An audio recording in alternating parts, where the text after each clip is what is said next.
Dua awak kapal terluka dalam serangan rudal yang diduga dilakukan oleh kelompok Houthi terhadap kapal kargo berbendera Belanda di Teluk Aden. Awak kapal berhasil dievakuasi menggunakan helikopter dari kapal yang terbakar.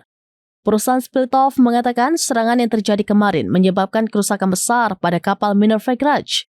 Dilansir dari Times of Israel pada Selasa 30 September 2025, pasukan Angkatan Laut Eropa yang beroperasi di wilayah tersebut yang dikenal sebagai Operasi Aspides menyatakan bahwa kapal terbakar dan terombang-ambing setelah kru berhasil diselamatkan. Kru kapal tersebut diketahui berasal dari Filipina, Rusia, Sri Lanka, dan Ukraina.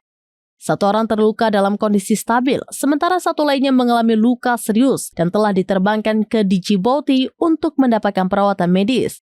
Pusat Informasi, Kerjasama dan Kesadaran Maritim Militer Prancis mengidentifikasi kelompok Houthi sebagai pelaku serangan. Hingga saat ini, kelompok Houthi belum memberikan komentar terkait serangan ini yang terjadi cukup jauh dari Laut Merah.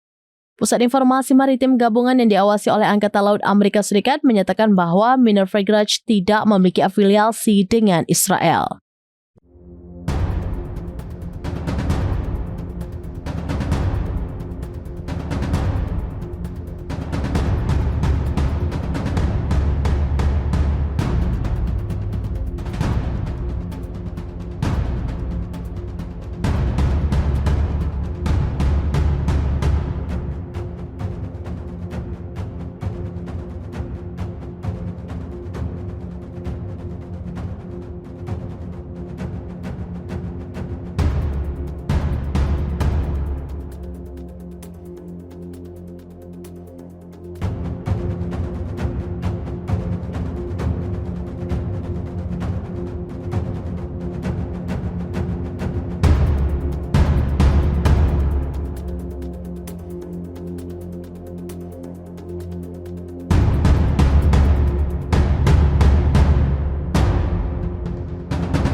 Download Tribun X sekarang, menghadirkan lokal menjadi Indonesia.